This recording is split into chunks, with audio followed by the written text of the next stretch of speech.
ಸರಳತೆಗೆ ಇನ್ನೊಂದು ಹೆಸರು P C Mohan sir. Library ಮಾಡಿದ್ದಾರೆ, ಆರೋ ಪ್ಲಾಂಟ್ ಮಾಡಿದ್ದಾರೆ, ತುಂಬಾ ಕೆಲಸ ಮಾಡಿದ್ದಾರೆ. ಪಿ ಸಿ ಮೋಹನೇ ಬರ್ಬೇಕು ಈ ಸಲ. ಆ ಥರ ಕ್ಯಾಂಡಿಡೇಟು ಯಾರು ಇಲ್ಲ ಕಾಂಗ್ರೆಸ್ ಕಡೆಯಿಂದ.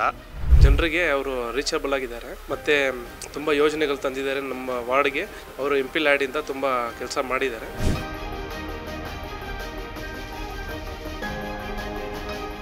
ಒಂದು ಪಾರ್ಲಿಮೆಂಟ್ ಅಲ್ಲಿರ್ಲಿ, ಕ್ಷೇತ್ರದಲ್ಲಿ ಸಕ್ರಿಯವಾಗಿ ಕೆಲಸ ಮಾಡೋದ್ರಲ್ಲಿ ತುಂಬಾ ಒಳ್ಳೆಯ ಹೆಸರು, ಅಚ್ಚುಕಟ್ಟಾಗಿ ಕೆಲಸ ಮಾಡಿರೋರು ಅಂದ್ರೆ ಅದು ಸನ್ಮಾನ್ಯ ಶ್ರೀ ಪಿ ಸಿ ಮೋಹನ್ ಅವರು.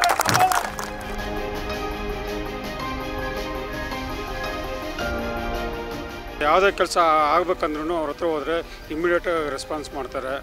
ಇವರೇ ಬರಬೇಕು ಅವರೇ ಬರ್ಬೇಕಂತೇನಿಲ್ಲ. ಮಾಮೂಲಿ ಜನ ಹೋಗಿ ಕೇಳಿದ್ರು ಅವ್ರು ಕೆಲಸ ಮಾಡ್ಕೊಳ್ಳೋ ಅಷ್ಟು ತಾಳ್ಮೆಯಿಂದ ಅವ್ರು ಉತ್ತರ ಕೊಡ್ತಾರೆ. ಯಾವ ಪಕ್ಷ ಬಂದ್ರೂ ಜನಗಳಿಗೆ ಒಳ್ಳೇದು ಮಾಡಿದ್ರೆ ಅವ್ರು ಬರ್ತಾರೆ, ಕೆಟ್ಟದ್ದು ಮಾಡಿದ್ರೆ ಬರಲ್ಲ. ಇವರು ಒಳ್ಳೇದು ಮಾಡಿದ್ದಾನೆ, 3 ಸರಿ ಗೆದ್ದಿದ್ದಾರೆ. ವೋಟಿಂಗ್ ಪರ್ಸೆಂಟೇಜ್ 65% ಮಾಡಬೇಕು ಅಂತ ಟಾರ್ಗೆಟ್ ಇಟ್ಕೊಂಡಿದ್ವಿ. ಕಳೆದ ಬಾರಿ ನಾವು ಸುಮಾರು 44,000 ವೋಟ್ಗಳಷ್ಟು ಲೀಡ್ ಕೊಟ್ಟಿದ್ವಿ. ಈ ಬಾರಿ ನನ್ನ ಪ್ರಕಾರ ಸುಮಾರು 2.5 ಲಕ್ಷ ವೋಟಿಂದ ಗೆಲ್ಬಹುದು ಅನ್ನೋ ನಮ್ಮೊಂದು ಅನಾಲಿಸಿಸ್ ಕಾರ್ಯಕರ್ತರಾಗಿ.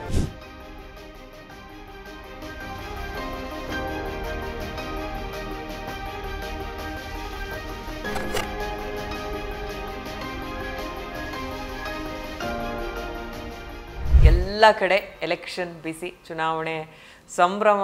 ಒಂದು ರೀತಿ ಜನಸಾಮಾನ್ಯರಿಗೆ ಯಾರನ್ನು ಆಯ್ಕೆ ಮಾಡಬೇಕು, ಯಾರಿಗೆ ಅಧಿಕಾರ ಕೊಡಬೇಕು ಈ ಬಾರಿ ಅನ್ನುವಂಥ ಒಂದಷ್ಟು ಯೋಜನೆಗಳು, ಎಲೆಕ್ಷನ್ ಕಂಟೆಸ್ಟ್ ಮಾಡ್ತಾ ಇರುವಂಥ ನಾಯಕರುಗಳಿಗೆ ಯಾವ ರೀತಿ ಅಧಿಕಾರದ ಚುಕ್ಕಾಣಿ ಹಿಡಿಬೇಕು ಅನ್ನುವಂಥ ಒಂದಷ್ಟು ಸ್ಟ್ರಾಟಜಿ ಅಥವಾ ಜನಪರವಾಗಿ ಯಾವ ರೀತಿ ಕೆಲಸಗಳನ್ನು ಇಷ್ಟು ವರ್ಷ ಮಾಡಿದ್ದೀವಿ, ಅದು ಎಷ್ಟು ಮಟ್ಟಿಗೆ ಈ ಎಲೆಕ್ಷನಲ್ಲಿ ನಮಗೆ ಕೈ ಹಿಡಿಯುತ್ತೆ ಅನ್ನುವಂಥ ಲೆಕ್ಕಾಚಾರಗಳು. ಇವತ್ತಿನ ನನ್ನ ವಿಶೇಷ ಕಾರ್ಯಕ್ರಮದಲ್ಲಿ ನನ್ನ ಜೊತೆ ಇರುವಂಥ ಮುಖ್ಯ ಅತಿಥಿ ಸಾಕಷ್ಟು ವಿಚಾರಗಳಿಂದ ಸ್ಪೆಷಲ್ ಇವರು. ಯಾಕಂದರೆ ರಾಜಕೀಯ ನಾಯಕರು ಅಂತ ಬಂದಾಗ ಒಬ್ಬ ಲೀಡರ್ ಪಕ್ಷಕ್ಕೆ ಫೇವ್ರೇಟ್ ಇರ್ತಾರೆ, ಕೆಲವೊಬ್ಬರು ಜನರಿಗೆ ಫೇವ್ರೇಟ್ ಇರ್ತಾರೆ.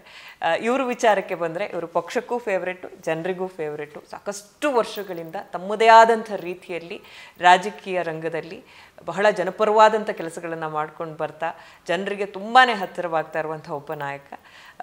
ಇನ್ನೂ ಜಾಸ್ತಿ ಹೇಳೋದಕ್ಕಿಂತ ಮುಂಚೆ ಅವ್ರನ್ನ ಇಂಟ್ರೊಡ್ಯೂಸ್ ಮಾಡಿಬಿಡ್ತೀನಿ. ನನ್ನ ಜೊತೆ ಇದ್ದಾರೆ P C Mohan sir. Sir welcome. ನಮಸ್ಕಾರ. ಎಲೆಕ್ಷನ್ ಬ್ಯುಸಿ ನಮಗೆ ಗೊತ್ತು, ಆದರೂ ಒಂಚೂರು ಸಮಯ ಅವಕಾಶ ನಮಗೆ ಕೊಟ್ಟಿದ್ದೀರಾ, ಧನ್ಯವಾದಗಳು ಸರ್. ಹೆಂಗಿದೆ ಎಲೆಕ್ಷನ್ ಪ್ರಿಪ್ರೇಷನ್? ಎಲೆಕ್ಷನ್ ಪ್ರಿಪ್ರೇಷನ್ನು ಚೆನ್ನಾಗಿದೆ. ನಾನು ಕಳೆದ 25 ವರ್ಷಗಳಿಂದ ನಾನೊಂದು ಚುನಾಯಿತ ಪ್ರತಿನಿಧಿಯಾಗಿ ಕೆಲಸ ಮಾಡ್ಕೊಂಡು ಬರ್ತಾಯಿದ್ದೀನಿ. ನಾನು ಯಾವತ್ತೂ ಕೂಡ ಎಲೆಕ್ಷನ್ ಅಂತ ಹೇಳಿದ್ರೆ ಹೋಗುವಂಥದ್ದು, ಯುದ್ಧ ಕಾಲದಲ್ಲಿ ಶಸ್ತ್ರಾಸ್ತ್ರದ ಒಂದು ಅಭ್ಯಾಸವನ್ನು ನಾನೆಲ್ಲ. 365 ದಿವಸ ಕೂಡ ಜನಗಳ ಮಧ್ಯದಲ್ಲಿರ್ತೀನಿ, ಜನಗಳು ಕರೆದಂಥ ಫಂಕ್ಷನ್ಗಳು ಹೋಗ್ತೀನಿ, ಜನಗಳಿಗೆ ಸ್ಪಂದಿಸ್ತೀನಿ. ಅದು ಸಣ್ಣ ಕೆಲಸ ಇರ್ಬೋದು, ದೊಡ್ಡ ಕೆಲಸ ಇರ್ಬೋದು, ಸ್ಪಂದಿಸ್ತೀನಿ. ಸೊ ನನಗೆ ಈ ಎಲೆಕ್ಷನಲ್ಲಿ ಅಂಥೇಳಿ ಒಂದು ಏನು ಅಂತ ಹೆವಿ ಬ್ಯುಸಿ ಅಂತ ಏನು ಕಾಣಲ್ಲ. ಅಂದರೆ ನಂದು ನೆಕ್ಸ್ಟ್ ಪ್ರಶ್ನೆ ಅದೇ ಇತ್ತು. ಅಂದರೆ ಸಾಕಷ್ಟು ಜನ ಎಲೆಕ್ಷನ್ ಅನೌನ್ಸ್ ಆದಾಗ ಅಥವಾ ಎಲೆಕ್ಷನ್ ಹತ್ತಿರ ಇದೆ ಅನ್ನುವಾಗ ಯುದ್ಧ ಕಾಲದಲ್ಲಿ ಶಸ್ತ್ರಾಭ್ಯಾಸ ಮಾಡುವಂಥ ಸಾಕಷ್ಟು ನಾಯಕರುಗಳನ್ನ ನಾವು ನೋಡಿರ್ತೀವಿ. ಅವ್ರಿಗೆ ಅಧಿಕಾರ ಕೊಟ್ಟು ಕೂರಿಸಿರ್ತಾರೆ ಜನ, ಬಟ್ ಆ ಟರ್ಮ್ ಏನಿದೆ ಅದನ್ನು ಸರಿಯಾಗಿ ಯುಟಿಲೈಸ್ ಮಾಡ್ಕೊಳ್ದೇನೆ ಆ ಎಲೆಕ್ಷನ್ ಟೈಮಲ್ಲಿ ತುಂಬ ವಿಚಾರಗಳನ್ನ ಒಟ್ಟಿಗೆ ಮಾಡೋದಕ್ಕೆ ಹೋಗ್ತಾರೆ. ಎಲ್ಲೋ ಒಂದು ಕಡೆ ಅದು ವರ್ಕೌಟ್ ಆಗೋದಿಲ್ಲ ಅನ್ನುವಂಥ ವಿಚಾರ ಇದೆ. ಆದರೆ ನಿಮ್ಮನ್ನು ನಾನು ನೋಡಿದಾಗ ಯಾವತ್ತು ನೀವು ಹಿಂದಿನ ಎಲೆಕ್ಷನ್ ಗೆಲ್ತಿರಲ್ಲ, ಅಲ್ಲಿಂದನೇ ಆ ದಿನದಿಂದನೇ ನೆಕ್ಸ್ಟ್ ಎಲೆಕ್ಷನ್ಗೆ ತಯಾರಿ ಒಂದು ರೀತಿ ಶುರು ಆಗುತ್ತೆ ಅಂತ. ಹೆಂಗೆ ಇದನ್ನೆಲ್ಲ ಮ್ಯಾನೇಜ್ ಮಾಡ್ತೀರಾ? ನೋಡಿ, ಇದೇನಾಗುತ್ತೆ ಅಂತ ಹೇಳಿದ್ರೆ, ನಾವು ಚುನಾಯಿತ ಪ್ರತಿನಿಧಿಗಳು. ಹೌದು, ನಾವು ಚುನಾಯಿತ ಪ್ರತಿನಿಧಿಗಳು, ನಾವು ಜನರ ಸಂಪರ್ಕದಲ್ಲಿ ನಿರಂತರವಾಗಿರಬೇಕು. ಅದರಲ್ಲೂ ಏನಾಗುತ್ತೆ ಅಂತ ಹೇಳಿದ್ರೆ, ನಾನು ಹೆಚ್ಚು ಈ ಸೋಷಿಯಲ್ ಮೀಡಿಯಾಗಿನ ಜಾಸ್ತಿ ಫಿಸಿಕಲ್ ಕಾಂಟ್ಯಾಕ್ಟ್ ಇಟ್ಕೋತೀನಿ, ಜನಗಳ ಮಧ್ಯೆ ಓಡಾಡುವಂಥದ್ದು, ಜನಗಳ ಹತ್ರ. ಇವತ್ತು ಕೂಡ ನಾನು ಕ್ಯಾನ್ವಾಸ್ ಮಾಡೋದು ಅಂತ ಹೇಳಿದ್ರೆ ನಾನೇ ಡೋರ್ ಟು ಡೋರ್ ಪಾಂಪ್ಲೆಟ್ ಎತ್ಕೊಂಡು ಹೋಗಿ ಕೊಡ್ತೀನಿ. ಅವಾಗ ಏನಾಗುತ್ತೆ ಅಂದರೆ, ಜನರ ಹತ್ರ ಒಂದು ಇಂಟ್ರ್ಯಾಕ್ಷನ್ ಆದರೆ ದ ರಿಯಲ್ ಸಮಸ್ಯೆ ಏನಿದೆ ಅಂತ ಗೊತ್ತಾಗುತ್ತೆ. ನಾವು ಯಾವುದೋ ವೆಹಿಕಲ್ನಲ್ಲಿ ನಾವು ರೋಡ್ ಶೋ ಮಾಡಿದ್ರೆ ಜನ ನಮ್ಮ ಜೊತೆ ಇಂಟ್ರ್ಯಾಕ್ಟ್ ಮಾಡೋಕ್ಕಾಗಲ್ಲ. ನೀವು ಪಾಂಪ್ಲೆಟ್ನ ಮನೆಗೆ ತೊಗೊಂಡೋದ್ರೆ ಅವರು ಕಷ್ಟ ಸುಖಗಳು ಹೇಳ್ತಾರೆ. ಅವ್ರಿಗೆ ಸರ್ಕಾರದಿಂದ ನಾವು ಕೊಟ್ಟಿರೋ ಸೌಲಭ್ಯಗಳು ಸೇರಿದೆಯಾ, ಅದು ಸರಿಯಾಗಿ ಸೇರಿದೆಯಾ, ಇಲ್ಲ ಅವ್ರಿಗೆ ವಂಚಿತರಾಗಿದ್ದರೆ ನಾವು ಅವ್ರಿಗೇನ ಮುಂದಿನ ದಿನಗಳಲ್ಲಿ ಮಾಡಿಕೊಡ್ಬೋದು. ಇದು ಬಹಳ ಒಂದು ನಾವು ಡೋರ್ ಟು ಡೋರ್ ಹೋದಾಗ ಇದೆಲ್ಲ ಎಕ್ಸ್ಪೀರಿಯನ್ಸು ನಮಗೆ ಬರುತ್ತೆ. ಅಂದರೆ ಒಬ್ಬ ಜನನಾಯಕ ಜನರಿಗೆ ಈಸಿ ಆಕ್ಸೆಸ್, ಅಂದರೆ ನಮ್ಮ ಕೈಗೆಟುಕುವ ನಾಯಕ ಆಗೋದು ತುಂಬ ಇಂಪಾರ್ಟೆಂಟ್. ಎಲ್ಲೋ ಒಂದು ಕಡೆ ಓಕೆ ಬಿಗಿನಿಂಗ್ ಸ್ಟೇಜಲ್ಲಿ ತುಂಬ ಜನಕ್ಕೆ ಹತ್ತಿರವಾಗಿರ್ತಾರೆ, ಬೆಳೀತಾ ಬೆಳೀತಾ ಬೆಳೀತಾ ಡ್ಯೂ ಟು ಸೆವೆರಲ್ ರೀಸನ್ಸ್. ಅಂದರೆ ಅವರು ಬ್ಯುಸಿನೂ ಆಗಿರಬಹುದು ಒಂದು ಕಾರಣ. ಬಟ್ ಕೆಲವೊಬ್ಬರು ಒಬ್ಬ ನಾಯಕನನ್ನು ನಾವು ಭೇಟಿ ಮಾಡಬೇಕಂದ್ರೆ ಒಬ್ಬ ಜನಸಾಮಾನ್ಯ ಲೇಯರ್ಸ್ ಆಫ್ ಪೀಪಲ್ ಇರ್ತಾರೆ. ಅವ್ರನ್ನೆಲ್ಲ ದಾಟಿ ಹೋಗಿ ಅವ್ರನ್ನ ಭೇಟಿ ಮಾಡೋದೇ ದೊಡ್ಡ ಟಾಸ್ಕ್ ಆಗಿರುತ್ತೆ. ಇನ್ನು ನಮ್ಮ ಕಷ್ಟ ಹೇಳ್ಕೊಳ್ಳೋದು ಮೋಸ್ಟ್ಲಿ ಅಲ್ಲಿವರೆಗೂ ರೀಚ್ ಆಗೋಷ್ಟೊತ್ತಿಗೆ ಇವನಿಗೆ ಏನಕ್ಕೆ ಬಂದೆ ಅನ್ನೋದೇ ಮರ್ತೋಗಿರ್ಬೋದು. ಬಟ್ ನಿಮ್ಮ ವಿಚಾರಕ್ಕೆ ಬಂದಾಗ ನಾನು ಒಂದಷ್ಟು ರಿಸರ್ಚ್ ಮಾಡ್ಕೊಂಡಿರೋದ್ರಿಂದ ತುಂಬ ಈಸಿ ಆಕ್ಸೆಸ್. ಹೆಂಗೆ ಸರ್ ಥಾಟ್ ಪ್ರೊಸೆಸ್ ಏನು ಇದ್ರ ಹಿಂದೆ? ನಾನು ಈಗಾಗಲೇ ಹೇಳ್ದಂಗೆ ಚುನಾಯಿತ ಪ್ರತಿನಿಧಿ ಜನರಿಗೆ ಲಭ್ಯ ಆಗಬೇಕು. ಅವರು ಜನರಿಗೆ ಸಮಸ್ಯೆ ಆದಾಗ ಫಸ್ಟು ಕಾರ್ಪೊರೇಟರ್ಗೆ ಫೋನ್ ಮಾಡ್ತಾರೆ ಏರಿಯಾ ಅವರು. ಅವ್ರು ಸಿಕ್ಕಿಲ್ಲ ಅಂದರೆ MLA ಫೋನ್ ಮಾಡ್ತಾರೆ. MLA ಸಿಕ್ಕಿಲ್ಲ ಅಂದರೆ MP ಫೋನ್ ಮಾಡ್ತಾರೆ. ನಾನು ಕಳೆದ 25 ವರ್ಷಗಳಿಂದ ಜನರಿಗೆ ಒಂದು ಕಾನ್ಫಿಡೆನ್ಸ್, ಅದರಲ್ಲೂ ಈ 15 ವರ್ಷ MP ಆದಮೇಲಂತೂ ಜನರಿಗೆ ಒಂದು ಕಾನ್ಫಿಡೆನ್ಸ್ ಇದೆ. PC ಮೋನಿಗೆ ಫೋನ್ ಮಾಡಿದ್ರೆ ಫೋನ್ ಎತ್ತಾರಪ್ಪ, ನಮ್ಮ ಸಮಸ್ಯೆಗೆ ಪರಿಹಾರ ಸಿಗುತ್ತೆ ಅಂತ ಹೇಳ್ಬಿಟ್ಟು. ನಾನು ಯಾವತ್ತೂ ನೀನು ಕಾರ್ಪೊರೇಟರ್ ಕೆಲಸ ನನಗೆ ಯಾಕೆ ಹೇಳ್ತೀಯ, MLA ಕೆಲಸ ನನಗೆ ಯಾಕೆ ಹೇಳ್ತೀಯ ಅಂತ ಹೇಳೋದಿಲ್ಲ. ನನ್ನ ಕೈಲಾದಷ್ಟು ಕೆಲಸವನ್ನು ನಾನು ಮಾಡಿ ಅದೇನು ಸಮಸ್ಯೆ ಅದಕ್ಕೆ ಬಗೆಹರಿಸಲಿಕ್ಕೆ ಪ್ರಾಮಾಣಿಕವಾದ ಪ್ರಯತ್ನವನ್ನು ಮಾಡ್ತೀನಿ. ಫೋನ್ ಅಟೆಂಡ್ ಮಾಡೋದಿದೆಲ್ಲ ಇದೊಂದು ಆರ್ಟು. ಏನಂತ ಹೇಳಿದ್ರೆ ಜನ ಯಾರೇ ಮಾತಾಡಿದ್ರು ಕೂಡ ನಮ್ಮನ್ನು ಫಸ್ಟು ಜನ ಫೋನ್ ಮಾಡಿದ ತಕ್ಷಣ PC ಮೋಹನವ್ರು ಮಾತಾಡಬೇಕು, ಮಾತಾಡ್ತಾ ಇದ್ದೀನಿ ಅಂತ ಹೇಳಿದ್ರೆ ನಿಮ್ಮನ್ನು ಭೇಟಿ ಆಗಬೇಕು ಅಂತ ಹೇಳ್ತೀವಿ. ನಮ್ಮ ಮನೆ ಅಡ್ರೆಸ್ ಇಲ್ಲಿದೆಪ್ಪ, ಬೆಳಿಗ್ಗೆ 9ರಿಂದ 9:30 ಒಳಗಾದರೆ ಇಲ್ಲಿ ಬಾಪ, ಮಧ್ಯಾಹ್ನ 2 ಗಂಟೆಯಿಂದ 4 ಗಂಟೆ ಒಳಗೆ ನಾನು MP ಆಫೀಸು ವಿಧಾನಸೌಧ ಹತ್ರ ಇದೆಯಪ್ಪ, ನೀನು ವಿಶ್ವೇಶ್ವರಯ್ಯ ಸೆಂಟರಲ್ಲಿ ಪೋಡಿಯಂ ಬ್ಲಾಕಲ್ಲಿದೆ ಬನ್ನಿ ಅಂತ ಹೇಳಿ ಜನ ಅಷ್ಟೇ ಮಾತಾಡೋವಂಥದ್ದು. ಎವ್ರಿಥಿಂಗ್ ವಿಲ್ ಬಿ ಅಬೌಟ್ ನಿಮಗೊಂದು 30 ಸೆಕೆಂಡಲ್ಲಿ ಮುಗಿದೋಗುತ್ತೆ. ಯಾವ ಅಡ್ರೆಸ್ಸು ಸರ್, ನಿಮ್ಮ ಅಡ್ರೆಸ್ಸಲ್ಲಿ ನಾವು 2 ನಿಮಿಷ ಇಡಪ್ಪ ಅಂತೇಳಿ ನಾವು ಒಂದು ಲೊಕೇಶನನ್ನು ಕಳಿಸ್ಕೊಡ್ತೀವಿ. ಜನ ಬರ್ತಾರೆ, ಸಮಸ್ಯೆಗಳು ಏನಿದ್ರು ಹೇಳ್ಕೊತಾರೆ, ಹೋಗ್ತಾರೆ.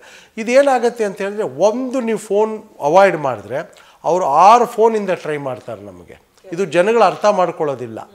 ನಮ್ಗೆ ಆಮೇಲೆ ನನಗೇನು ತೊಂದರೆ ಇಲ್ಲ, ಯಾಕಂದ್ರೆ ಜನ ಬಂದು ಕೇಳೋದು ನಮ್ಮ ಮನೆಯಿಂದ ಏನೂ ಕೇಳೋದಿಲ್ಲ. ಕೇಳೋದು ಸಾರ್ವಜನಿಕರು ಸರ್ಕಾರದ ವತಿಯಿಂದ ಅವ್ರಿಗೇನನ್ನ ಸೌಲಭ್ಯಗಳಾಗಬೇಕು, ಅದಕ್ಕೆ ವಂಚಿತರಾಗಿದ್ದರೆ ಮಾತ್ರ ಬರ್ತಾರೆ. ಕೆಲವರು ನೀರಿನ ಸಮಸ್ಯೆಗೆ ಬರ್ಬೋದು, ರೋಡಿನ ಸಮಸ್ಯೆಗೆ ಬರ್ಬೋದು, ಯಾವುದೋ ರೈಲ್ವೆಯ ಒಂದು ಸಮಸ್ಯೆಗೆ ಬರ್ಬೋದು, ಮೆಟ್ರೋ ಸಮಸ್ಯೆಗೆ ಬರ್ಬೋದು, ಈ ಥರದ್ದು ನಾನಾ ಇರ್ತದೆ. ಸ್ಕೂಲಿನ ಸೀಟ್ ಅಂತ ಬರ್ಬೋದು, ಏನೇ ಬರ್ಬೋದು, ಅವ್ರಿಗೆ ನಾವು ಕೊಡ್ತೀವಿ. ನಾವು ಮಾಡಿ ಕಳಿಸ್ಕೊಡ್ತೀವಿ. ಅವ್ರಿಗೇನಾಗುತ್ತೋ ನಮ್ಮ ಕೈಲಾದ ಕೆಲಸವನ್ನು ಮಾಡಿ ಕಳಿಸ್ಕೊಡ್ತೀವಿ. ಜನರು ಎಲ್ಲ ಚುನಾಯಿತ ಪ್ರತಿನಿಧಿಗಳು ಜನರ ಒಂದು ಫೋನನ್ನು ಅಟೆಂಡ್ ಮಾಡಬೇಕು. ತುಂಬ ದೊಡ್ಡ ವಿಷಯ ಇದು. ನಾನು ಹೇಳಿದ ಹಾಗೆ ಇನ್ನೊಂದು ವಿಚಾರನೂ ಇರುತ್ತೆ. ಆಫ್ಕೋರ್ಸ್ ಬಹಳ ಬ್ಯುಸಿ ಇರ್ತೀರ. ನಿಮಗೆ ಬರೀ ಸೆಂಟ್ರಲ್ ಬೆಂಗಳೂರು ಚುನಾಯಿತ ಪ್ರತಿನಿಧಿ ಆದ್ರೂ ಡೆಲ್ಲಿಯಿಂದ ಇಲ್ಲಿವರೆಗೂ ಕೂಡ ಒಂದಷ್ಟು ದೊಡ್ಡ ಜವಾಬ್ದಾರಿಗಳಿರುತ್ತೆ. ಅದರ ಮಧ್ಯ ಜನಸಾಮಾನ್ಯರೇ ನಮ್ಮನ್ನು ಆಯ್ಕೆ ಮಾಡಿರೋದ್ರಿಂದ ಅವ್ರಿಗೆ ಒಂದಷ್ಟು ಸಮಯ ಕೊಡಬೇಕು. ಈ ಟೈಮ್ ಮ್ಯಾನೇಜ್ಮೆಂಟ್, ಯಾಕಂದರೆ ನನ್ನ ಸಾಕಷ್ಟು ನಾಯಕರು ಹೇಳಿರೋದು ಕೇಳಿದ್ರೆ ಬ್ಯುಸಿ ಇರ್ತೀವಿ, ಆಗಿರಲ್ಲ ನಿಮಗೆ ಭೇಟಿ ಆಗೋದಕ್ಕೆ ಅಂತ. ಬ್ಯುಸಿ ಇರ್ತೀವಿ. ನೀವು ಹೇಗೆ ಇದನ್ನು ಮ್ಯಾನೇಜ್ ಮಾಡ್ತೀರಾ ಸರ್? ನೋಡಿ, ಏನಾಗುತ್ತೆ ಅಂದರೆ ನನ್ನ ದಿನ ಬೆಳಿಗ್ಗೆ 6:15 ನಾನು 1 ಅವರ್ ವಾಕ್ ಮಾಡಿದ್ಮೇಲೆ, ಸ್ನಾನ ಮಾಡಿದ್ಮೇಲೆ 8-8:30ಇಂದ ನಾನು ರಾತ್ರಿ 10:30 ತನಕ ಜನಗಳ ಮಧ್ಯದಲ್ಲೇ ಇರ್ತೀನಿ. ಜನಗಳು ಕರೆದಂಥ ಫಂಕ್ಷನ್ಗಿರ್ಬೋದು, ಜನಗಳ ಒಂದು ಕೆಲವು ಏರಿಯಾ ಇನ್ಸ್ಪೆಕ್ಷನ್ಗೆ ಹೋಗ್ತೀವಿ, ಕೆಲವು ಕಡೆ ನೀರಿನ ಸಮಸ್ಯೆ ಇರ್ಬೋದು, ಕೆಲವು ನಮ್ಮ MP ಫಂಡಿನ ಕೆಲಸಗಳು ನೋಡ್ಲಿಕ್ಕೆ ಹೋಗ್ಬೋದು. ಈ ಥರ ನಾನಾ ಜನಗಳ ಜೊತೆ ನಿರಂತರವಾಗಿ ಸಂಪರ್ಕದಲ್ಲಿ ಇರ್ತೀನಿ ನಾನು.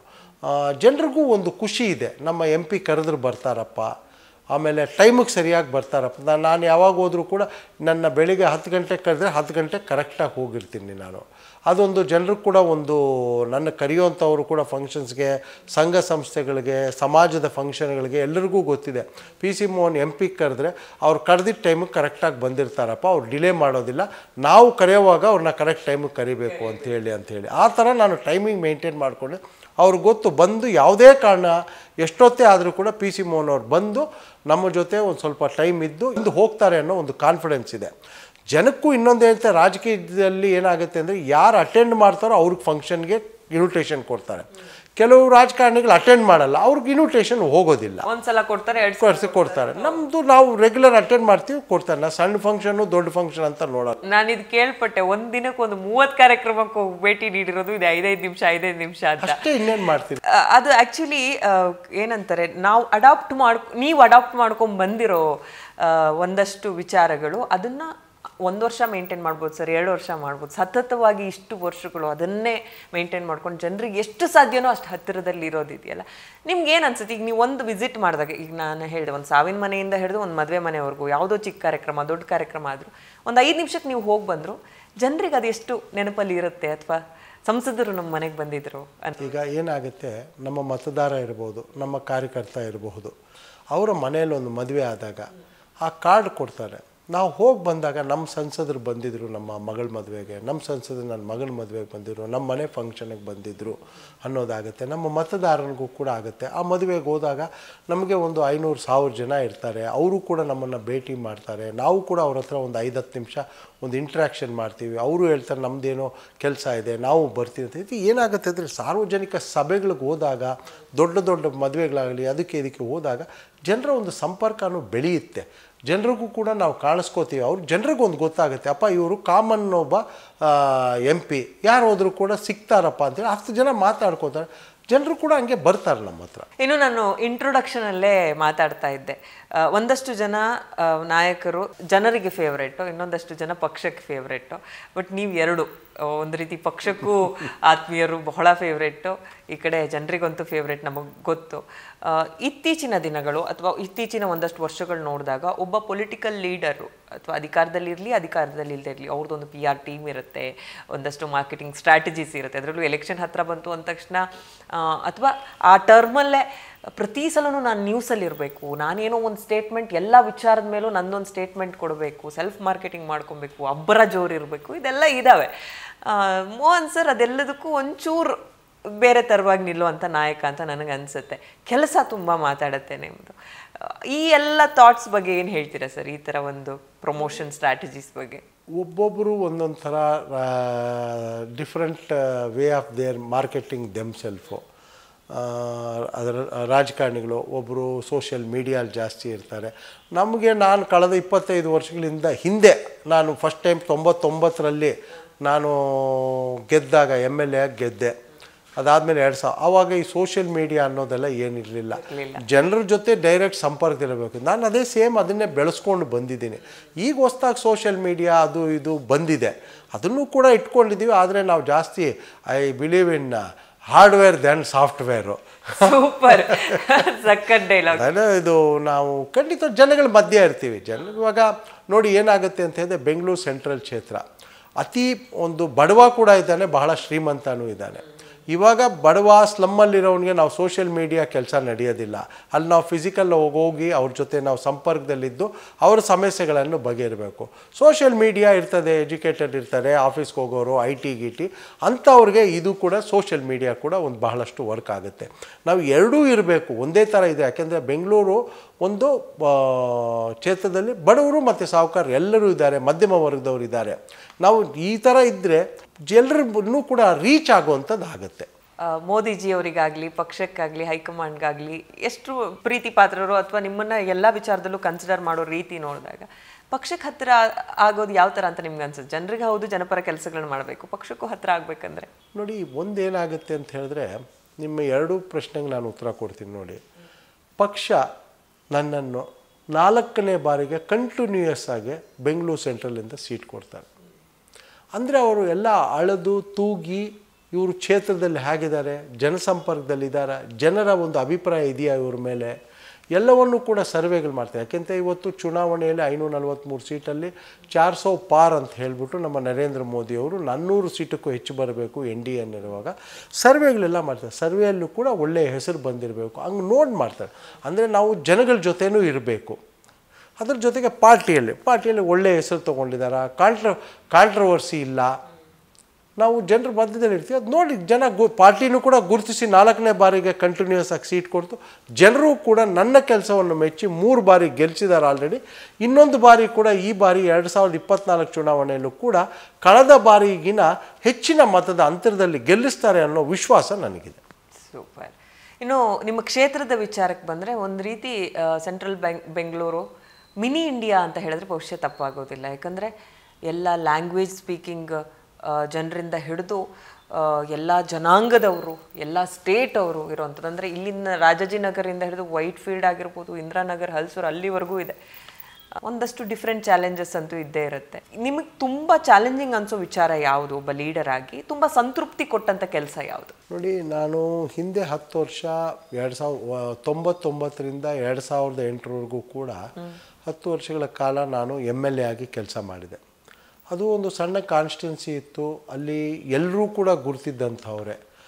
ಬಟ್ ನಾನು 2009ರಿಂದ ಈಗ 15 ವರ್ಷಗಳ ಕಾಲ MP ಆಗಿ ಕೆಲಸ ಮಾಡಿದ್ದೀನಲ್ಲ, ಇದರಲ್ಲಿ ಒಂಥರ ಟೈಮು ಬಹಳ ಕನ್ಸ್ಯೂಮ್ ಆಗುತ್ತೆ, ಪ್ರೆಷರು ಜಾಸ್ತಿ ಇದೆ. But I enjoy. ಯಾಕೆ ಅಂತ ಹೇಳಿದ್ರೆ ಬೆಂಗಳೂರು ಸೆಂಟ್ರಲ್ ಒಂದು one of the biggest cosmopolitan city in the whole country. ಇಲ್ಲಿ ನೀವು ಯಾವ ರಾಜ್ಯದ ಜನ ಕೇಳಿ ಎಲ್ಲ ಇದ್ದಾರೆ, ಯಾವ ಭಾಷೆ ಮಾತಾಡೋರು ಕೇಳಿ ಎಲ್ಲರೂ ಕೂಡ ಇದ್ದಾರೆ. ನನಗೆ ಏನಾಗುತ್ತೆ ಅಂದರೆ ಅವ್ರ ಜೊತೆ ಎಲ್ಲ ಸಂಪರ್ಕ ಆಗಿದೆ. ಇವಾಗ ಏನಾಗುತ್ತೆ ನೋಡಿ, ಅವರ ಒಂದು ಕಲ್ಚರಲ್ ಎಕ್ಸ್ಚೇಂಜು, ಇವತ್ತು ಒರಿಸ್ಸಾ ಅವ್ರು ಬಂದು ಇಲ್ಲಿದ್ದಾರೆ, ಅವರ ಒಂದು ಹೊಸ ವರ್ಷವನ್ನು ಇಲ್ಲಿ ನೋಕಾಯ್ ಅಂತ ಹೇಳ್ಬಿಟ್ಟು ಅವರ ಹೊಸ ವರ್ಷದ ಫಂಕ್ಷನ್ ಮಾಡ್ತಾರೆ. ಇವತ್ತು ನೋಡಿ ದುರ್ಗಾ ಪೂಜೆ ಏನಿವತ್ತು ಬಂಗಾಲಿಗಳು ಮಾಡ್ತಾರೆ. ಇವತ್ತು ಬೆಂಗಳೂರಲ್ಲಿ ಮೋರ್ ದೆನ್ 200 ಪ್ಲೇಸಸ್ಸಲ್ಲಿ ಇವತ್ತು ದುರ್ಗಾ ಪೂಜೆ ಆಗುತ್ತೆ. ದುರ್ಗಾ ಪೂಜೆಯಲ್ಲಿ ವಿಶೇಷತೆ ನಾನು ಹೋದಾಗೆಲ್ಲ ಏನು ನೋಡ್ತಾ ಇದ್ದೀನಿ ಅಂತ ಹೇಳಿದ್ರೆ, ದುರ್ಗಾ ಪೂಜೆ ಶುರು ಮಾಡಿದ್ದು ಬಂಗಾಲಿಗಳು, ಇವತ್ತು ಬಹುತೇಕ ಲೋಕಲ್ಸ್ ಜಾಯ್ನ್ ಆಗ್ತಾ ಇದ್ದಾರೆ. ಅಂದರೆ ಇದೊಂದು ಕಲ್ಚರಲ್ ಎಕ್ಸ್ಚೇಂಜ್ ಕೂಡ ಆಗ್ತಾ ಇದೆ. ಯಾಕೆ ಅಂತಂದರೆ ಅಲ್ಲಿನ ಕಲ್ಚರ್ ಇಲ್ಲಿ ಎಲ್ಲರೂ ಬಂದು ಚೆನ್ನಾಗತ್ತೆ. ಅದೇ ಥರ ಇವಾಗ ನೀವು ಅಪಾರ್ಟ್ಮೆಂಟ್ಸ್ಗೆ ಹೋದರೆ ಅವರು ಉಗಾದಿನೂ ಸೆಲೆಬ್ರೇಟ್ ಮಾಡ್ತಾರೆ, ದೀಪಾವಳಿನೂ ಮಾಡ್ತಾರೆ. ಅಲ್ಲಿನ ಲೋಕಲ್ ಆ ಕಮ್ಯುನಿಟಿಯವ್ರು ಯಾವ ರಾಜ್ಯದವ್ರು ಇರ್ತಾರೆ ಅದನ್ನೂ ಮಾಡ್ತಾರೆ. ಅಂದರೆ ಆ ಎಲ್ಲ ರಾಜ್ಯಗಳದ್ದು ಕೂಡ ಅಲ್ಲಿನ ಒಂದು ಕಾರ್ಯಕ್ರಮಗಳು ನಡೀತವೆ. ಇದು ನಿಜವಾಗ್ಲೂ ಕೂಡ ಅಟೆಂಡ್ ಮಾಡಿದಾಗ ಅವರ ಒಂದು ಕಲ್ಚರು, ಅವರ ಒಂದು ಹೇಗೆ ರೀತಿ ನೀತಿ ಎಲ್ಲವನ್ನೂ ಕೂಡ ನಮಗೆ ನೋಡಿದಾಗ ಭಾಳ ಸಂತೋಷ ಆಗುತ್ತೆ. ಅದೇ ಅವರು ಎಲ್ಲ ನಿಮ್ಗಿರೋದ್ರಿಂದ ನಾನು ಕೇಳ್ತಾ ಇದ್ದೀನಿ. ಬಿಕಾಸ್ ಅವ್ರಗಳದ್ದು ಸಾಕಷ್ಟು ಓಟ್ಗಳಿದೆ ಬೆಂಗಳೂರಲ್ಲಿ, ಇಲ್ಲೇ ಸಾಕಷ್ಟು ವರ್ಷಗಳಿಂದ ಅವರು ನೆಲೆಸಿರೋದ್ರಿಂದ ಬೆಂಗಳೂರು ರೆಸಿಡೆನ್ಸೇ ಆಗಿದ್ದಾರೆ. ಈಗ ನೋಡಿ, ಬಹಳಷ್ಟು ರಾಜಸ್ಥಾನಿ ಸಮಾಜದವರಿದ್ದಾರೆ, ಭಾಳ ಸ್ಪಷ್ಟವಾಗಿ ಕನ್ನಡ ಮಾತಾಡ್ತಾರೆ, ಭಾಳ ಚೆನ್ನಾಗಿ ಮಾತಾಡ್ತಾರೆ. ಅವರು ಆಲ್ರೆಡಿ ನಾನು ಹೇಳ್ಬೋದು ಅವರೆಲ್ಲ ನಮ್ಮ ಲೋಕಲ್ಸೇ ಅಂತ ಹೇಳ್ಬೋದಕ್ಕೆ 1-2-3 ಜನ್ರೇಷನಿಂದನೇ ಇಲ್ಲಿದ್ದಾರೆ. ಇವಾಗ ಬೇರೆ ಹೊಸಬರು ಕೂಡ ಬಂದು ಇವಾಗ ಯಾರಿದ್ದಾರೋ ನಾವು ಎಲ್ಲಿ ಹೋದರೂ ಕೂಡ ಅವ್ರಿಗೆ ಹೇಳುವಂಥದ್ದು, ನೀವು ನಿಮ್ಮ ಜನ್ಮಭೂಮಿ ಯಾವುದನ್ನ ಇರ್ಬೋದು, ಆದರೆ ಕರ್ಮಭೂಮಿ ಇವತ್ತು ಬಂದು ನೀವು ಬೆಂಗಳೂರು ಕರ್ನಾಟಕ ಅಂತ ನೀವು ಏನು ಚೂಸ್ ಮಾಡ್ಕೊಂಡಿದ್ದೀರೋ, ನೀವು ಆ ಸ್ಟೇಟಿನ ಒಂದು ಭಾಷೆಯನ್ನು ಕಲೀರಿ, ಕನ್ನಡ ಕಲಿಯಿರಿ ಅಂತ ಹೇಳಿ ನಾವು ಎಲ್ಲೋದ್ರೂ ಕೂಡ ಯಾವುದೇ ಸಮಾಜದವ್ರು ನಮ್ಮನ್ನು ಮೀಟಿಂಗ್ ಕರೆದ್ರೂ ಕೂಡ ಯಾವುದೇ ಇನ್ವಿಟೇಷನ್ ಇದ್ರೂ ಕೂಡ ಮೊದಲು ಒಂದು ವಾಕ್ಯವನ್ನು ಮಾತಾಡಿ ನಾನು ಬೇರೆಯನ್ನು ಮಾಡ್ತೀನಿ. ಹೇಳ್ತೀನಿ, ಮುಂಬರುವ ದಿನಗಳಲ್ಲಿ ನೀವು ಕೂಡ ನಮ್ಮ ಹತ್ರ ಕನ್ನಡನೇ ಮಾತಾಡೋ, ನಾವು ಕೂಡ ನಿಮ್ಮ ಹತ್ರ. ಬಟ್ ಈಗ ಆಲ್ರೆಡಿ ಬಹಳಷ್ಟು ಚೇಂಜಸ್ ಆಗಿದೆ. ಒಂದು ಹೊರ ರಾಜ್ಯದಿಂದ ಬಂದವರು ಒಂದು 25-30% ಈಗಾಗಲೇ ಅವರು ಕನ್ನಡವನ್ನು ಕಲ್ತಿದ್ದಾರೆ. ಕೆಲವರು ಯಾರು ಹುಟ್ಟಿ ಬೆಳೆದವರು ಅವ್ರು ಮೊದಲಿಂದ ಚೆನ್ನಾಗಿ ಕನ್ನಡ ಮಾತಾಡ್ತಾ ಇದ್ದಾರೆ. ಇನ್ನು ಸಮಗ್ರ ಅಭಿವೃದ್ಧಿ ಅಂತ ಬಂದಾಗ ಬೇರೆ ಜಿಲ್ಲೆಗಳ ಬೇರೆ ಕ್ಷೇತ್ರಗಳದ್ದು ಒಂದು ಲೆಕ್ಕ ಆದರೆ ಬೆಂಗಳೂರು ನಮ್ಮ ರಾಜಧಾನಿ, ಇಲ್ಲೊಂದಷ್ಟು ಚಾಲೆಂಜಸ್ ಜಾಸ್ತಿನೇ ಇದೆ. ಡೆವಲಪ್ಮೆಂಟ್ ಕಡೆ ಒಬ್ಬ ನಾಯಕ ಜನನಾಯಕ ಕಾನ್ಸಂಟ್ರೇಟ್ ಮಾಡ್ತಾ ಹೋದಾಗ ಎಲ್ಲೋ ಒಂದು ಕಡೆ ಬೆಂಗಳೂರಿನ ಸೋಲ್ ನಾವೇನಂತೀವಿ ಗಾರ್ಡನ್ ಸಿಟಿ ಬೆಂಗಳೂರು, ಬೇರೆ ಬೇರೆ ಸ್ಟೇಟಲ್ಲಿರೋವಂಥ ಎಷ್ಟೋ ಜನ ಬೆಂಗಳೂರಲ್ಲಿ ಒಂದು ಮನೆ ತೊಗೋಬೇಕು ಅಂತ ಯೋಚನೆ ಮಾಡ್ತಾರೆ. ಯಾಕೆಂದರೆ ಬಿಕಾಸ್ ಆಫ್ ದ ವೆದರ್ ಅಥವಾ ಇಲ್ಲಿನ ಒಂದು ಕಲ್ಚರ್ ಆಗಿರ್ಬೋದು, ಫುಡ್ ಹ್ಯಾಬಿಟ್ಸ್ ಆಗಿರ್ಬೋದು, ಜನರಿಗೆ ವಾಸ ಇರೋದಕ್ಕೆ ಒಂದು ಬೆಸ್ಟ್ ಪ್ಲೇಸ್ ಅನ್ನೋದು ಇದೆ. ಇನ್ನೂ ಒಂಚೂರು ಉಳ್ಕೊಂಡಿದೆ. ಬಿಕಾಸ್ ಯಾಕೆ ಹೇಳ್ತಿದ್ದೀನಿ, ಈ ಸಲ ಬಿಸಿಲೆಷ್ಟಿದೆ ನಿಮಗೆ ಗೊತ್ತು, ಎನ್ವೈರನ್ಮೆಂಟಲ್ ಚೇಂಜಸ್ ಏನಾಗ್ತಿದೆ ಗೊತ್ತು, ಗಾರ್ಡನ್ ಸಿಟಿ ಅನ್ನೋ ಹೆಸರು ಉಳ್ಕೊಂಡಿದೆಯಾ ಅನ್ನುವಂಥ ಒಂದು ಪ್ರಶ್ನೆ ಇದೆ. ಒಬ್ಬ ಪೊಲಿಟಿಕಲ್ ಲೀಡರ್ ಆಗಿ, ಜನನಾಯಕನಾಗಿ, ಸಂಸದನಾಗಿ ಡೆವಲಪ್ಮೆಂಟ್ಗಳನ್ನು ತಂದು ಇಲ್ಲೇನೋ ಒಂದಷ್ಟು ಪ್ರಾಜೆಕ್ಟ್ಸ್ಗಳನ್ನ ಮಾಡುವಂಥ ಸಂದರ್ಭದಲ್ಲಿ ನೀವು ಸಹಜವಾಗಿ ಒಂದಷ್ಟು ಚಾಲೆಂಜಸ್ ಫೇಸ್ ಮಾಡ್ತೀರಾ. ಎರಡೂ ಬ್ಯಾಲೆನ್ಸ್ ಮಾಡೋದಕ್ಕೆ ಎಷ್ಟು ಕಾನ್ಸಂಟ್ರೇಟ್ ಮಾಡ್ತೀರಾ? ನೋಡಿ, ಬೆಂಗಳೂರು ಅಂತ ಹೇಳೋದು ಇವತ್ತು ನಮ್ಮ ದೇಶ ಅಲ್ಲ, ಇಡೀ ಪ್ರಪಂಚದಲ್ಲೇ ಒಂದು ಹೆಸರಿರುವಂಥ ಒಂದು ಜಾಗ. ಅಮೇರಿಕಲ್ಲಿ ಎಲೆಕ್ಷನ್ ಆದರೂ ಕೂಡ ಬೆಂಗಳೂರು ಬಗ್ಗೆ ಮಾತಾಡ್ತಾರೆ, ಅಂತಹ ಒಂದು ಸಿಟಿ ಇದು.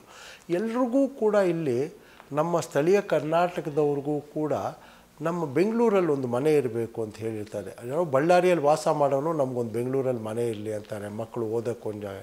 ಇವಾಗ ಹೊರ ರಾಜ್ಯದಿಂದ ಬಂದವರು ಕೂಡ ಇಲ್ಲೇ ಆಲ್ಮೋಸ್ಟ್ ಸೆಟ್ಲ್ ಆಗಿದ್ದಾರೆ.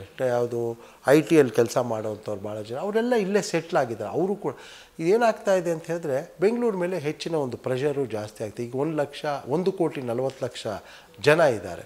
ನಾನು ಬೆಂಗಳೂರನ್ನ ಅವ್ರು ಚೂಸ್ ಮಾಡ್ಕೊಂಡಿರೋದಕ್ಕೆ ನಾನೇನು ತಪ್ಪು ಅಂತ ಹೇಳಲ್ಲ, ಆದರೆ ಒತ್ತಡವೂ ಕೂಡ ಜಾಸ್ತಿ ಆಗ್ತಾ ಇದೆ. ಯಾಕೆಂದರೆ ಬೆಂಗಳೂರು ಸಿಟಿ ಅಂತಹ ಒಂದು ಕಾಸ್ಮೋಪಾಲಿಟನ್ ಸಿಟಿ, ಎಲ್ರಿಗೂ ಆಸೆ ನಾನು ಬೆಂಗಳೂರಲ್ಲಿ ಒಂದು ಮನೆ ಕಟ್ಕೊಂಡು ಇರಬೇಕು ಅಂತ ಹೇಳ್ಬಿಟ್ಟು. ಇದರಿಂದ ನಾವು ಒಂದು ಇನ್ಫ್ರಾಸ್ಟ್ರಕ್ಚರ್ ಭಾಳ ಚೆನ್ನಾಗಿ ಕೊಡಬೇಕಾಗತ್ತೆ. ನಾನು ಮತ್ತು ನಮ್ಮ ಬೆಂಗಳೂರಿನ ಇಬ್ಬರು ಮೂವರು ಸಂಸದರು ಸೇರಿ ಬೆಂಗಳೂರು ದಕ್ಷಿಣ, ನಾನು ಕೇಂದ್ರ ಮತ್ತು ನಾರ್ತು 3 MP ಗಳು ಸೇರಿ ಕಳೆದ 10 ವರ್ಷಗಳಿಂದ ನಾವು 1,30,000 ಕೋಟಿಯ ಅನುದಾನವನ್ನು ಬೆಂಗಳೂರು ಮಹಾನಗರಕ್ಕೆ ಕೇಂದ್ರ ಸರ್ಕಾರದಿಂದ ತಂದಿದ್ದೀವಿ. ಅದು 2014ರಿಂದ 24ರೊಳಗೆ ನಮ್ಮ ನರೇಂದ್ರ ಮೋದಿಜಿಯವರ ಸರ್ಕಾರದಿಂದ. ಅದರಲ್ಲಿ ನಾನು ಪ್ರಮುಖವಾಗಿ ಪಾರ್ಲಿಮೆಂಟಿನ ಒಳಗಡೆ ಹೊರಗಡೆ ನಾನೇನು ನನ್ನ ಪೆಟ್ ಪ್ರಾಜೆಕ್ಟ್ ಅಂತ ಹೇಳ್ಬೋದು ಸಬರ್ಬನ್ನು, ಅದಕ್ಕೆ ನಾನು ಭಾಳ ಹೋರಾಟ ಮಾಡಿದೆ. ಕಳೆದ ವರ್ಷ ನರೇಂದ್ರ ಮೋದಿಜಿಯವರೇ ನಮ್ಮ ನೆಚ್ಚಿನ ಪ್ರಧಾನಮಂತ್ರಿಗಳು ಅದಕ್ಕೆ ಶಂಕುಸ್ಥಾಪನೆಯನ್ನು ಕೂಡ ಮಾಡಿದ್ರು. ಆ ಒಂದು ಪ್ರಾಜೆಕ್ಟ್ಗೆ 15,600 ಕೋಟಿಯಷ್ಟು ಹಣ ವೆಚ್ಚ ಆಗುತ್ತೆ. ಕಳೆದ ಏನು ಬೆಂಗಳೂರಿಗರ 40 ವರ್ಷದ ಕನಸೇನಿತ್ತು ನರೇಂದ್ರ ಮೋದಿಯವರು ಹೇಳಿದ್ರು, 40 ವರ್ಷಗಳ ಕನಸು 40 ತಿಂಗಳಲ್ಲಿ ಈಡೇರುತ್ತೆ ಅಂತೇಳಿ ಆ ಒಂದು ಶಂಕುಸ್ಥಾಪನೆ ಅದು ಮಾಡಿದ್ರೆ ನನಗೆ ಭಾಳ ಸಂತೋಷ ಆಗುತ್ತೆ. ಯಾಕೆ ಅಂತಂದರೆ Bengaluru lake city famous, garden city famous, traffic city ಅಂತ ಆಗಿದೆ. ಅದಕ್ಕೋಸ್ಕರ ಅದು ಒಂದು ಟ್ರಾಫಿಕ್ ಮೇಲೆ ಒತ್ತಡ ಕಡಿಮೆ ಆಗುತ್ತೆ. ರೈಟ್ಸ್ ರಿಪೋರ್ಟ್ ಪ್ರಕಾರ ಸುಮಾರು 10 ಲಕ್ಷ ಜನ ದಿನಕ್ಕೆ ಪ್ರಯಾಣ ಮಾಡ್ಬೋದು ಅದರಲ್ಲಿ. ಅದರಿರೋದ್ರಿಂದ ಅದ್ರ ಮೇಲೆ ಆಗುತ್ತೆ. ಇದಾದ ಮೇಲೆ ಮೆಟ್ರೋ ಬಗ್ಗೆ ಕೂಡ ಬೈಯಪ್ಪನಹಳ್ಳಿಯಿಂದ ವೈಟ್ಫೀಲ್ಡ್ ಆಗಲಿಕ್ಕೆ ಭಾಳಷ್ಟು ತೊಡಕುಗಳಿದ್ದವು. ನಾನು ಅರ್ಬನ್ ಡೆವಲಪ್ಮೆಂಟ್ ಕಮಿಟಿಯಲ್ಲಿ ಕೂಡ ಇದ್ದೀನಿ.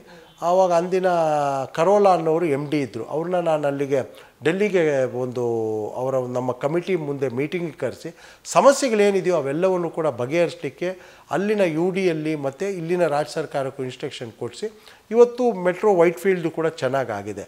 ಮುಂಬರುವ ಎಕ್ಸ್ಪ್ಯಾನ್ಷನ್ಗಳೇನಿದೆಯೋ ಮೆಟ್ರೋಗೆ ಅದನ್ನು ಕೂಡ ನಾವೆಲ್ಲರೂ ಕೂಡ ನಾನೊಬ್ಬನೇ ಅಲ್ಲ, ನಮ್ಮ ಎಲ್ಲ ಸಂಸದರು ಕೂಡ ನಾವು ಸಹಕಾರ ಕೊಡ್ತಾಯಿದ್ದೀವಿ. ಸ್ಮಾರ್ಟ್ ಸಿಟಿ ಅಡಿ ನನಗೆ ಬಹಳ ಸಂತೋಷ ಆಗ್ತಾಯಿದೆ. ಸ್ಮಾರ್ಟ್ ಸಿಟಿ ಅಡಿಯಲ್ಲಿ ಇವತ್ತು 1,000 ಕೋಟಿ ರೂಪಾಯಿಯಷ್ಟು ಕೆಲಸ ಈಗಾಗಲೇ ಮುಗಿದಿದೆ ಶಿವಾಜಿನಗರ ಮತ್ತು ಶಾಂತಿನಗರ ಕ್ಷೇತ್ರದಲ್ಲಿ. ನೀವು ಬೆಂಗಳೂರಲ್ಲಿ ಆ 2 ಕ್ಷೇತ್ರಗಳು ಒಳ್ಳೆ ಫುಟ್ಪಾತ್ ಇದೆ ಅಂತ ಹೇಳಿದ್ರೆ ಅದು ಕೇಂದ್ರ ಸರ್ಕಾರದ ಒಂದು ಸಹಯೋಗದಿಂದ ಆಗಿರುವಂಥ ಸ್ಮಾರ್ಟ್ ಸಿಟಿ ಪ್ರಾಜೆಕ್ಟ್ ಅಂತ ಹೇಳ್ತೀನಿ. PM ಆವಾಸ್ ಯೋಜನೆ ನಿಮಗೆ UPA ಕಾಲದಲ್ಲಿ 8 ಲಕ್ಷ ಮನೆಗಳು ಮಾತ್ರ 10 ವರ್ಷದಲ್ಲಿ ಕಟ್ಟಿದ್ರು ಮನಮೋಹನ್ ಸಿಂಗ್ ಅವರು ಪ್ರಧಾನಮಂತ್ರಿ ಆಗಿದ್ದಾಗ. ನಮ್ಮ ನೆಚ್ಚಿನ ಪ್ರಧಾನಮಂತ್ರಿಗಳ ಒಂದು ಅವಧಿಯಲ್ಲಿ 4.5 ಕೋಟಿ ಮನೆಗಳನ್ನು ಬಡವರಿಗೋಸ್ಕರ ಕಟ್ಟಿದ್ದಾರೆ. ಮುಂಬರುವ ದಿನಗಳಲ್ಲಿ ಇನ್ನೂ ಹೆಚ್ಚಿನ ಈ ಥರ ರೀತಿ ಮಾಡಬೇಕು. ಭಾಳಷ್ಟು ಏನೇನು ಪ್ರಾಜೆಕ್ಟ್ಸ್ ಇದು ಎಲ್ಲವನ್ನು ತಂದು ಬೆಂಗಳೂರನ್ನ ಒಂದು ವರ್ಲ್ಡ್ ಕ್ಲಾಸ್ ಸಿಟಿ ಮಾಡಬೇಕು ಅನ್ನೋದಿದೆ. ಇನ್ಫ್ರಾಸ್ಟ್ರಕ್ಚರ್ ಬಗ್ಗೆ ನೀವು ತಗೊಳ್ಳಿ. ಇವತ್ತು ಬೈಯಪ್ಪನಹಳ್ಳಿ ರೈಲ್ವೆ ಸ್ಟೇಷನ್ನು UPA ಕಾಲದಲ್ಲಿ ಶುರುವಾದದ್ದು, ನಿಂತೋಗಿತ್ತು ಕೆಲಸ.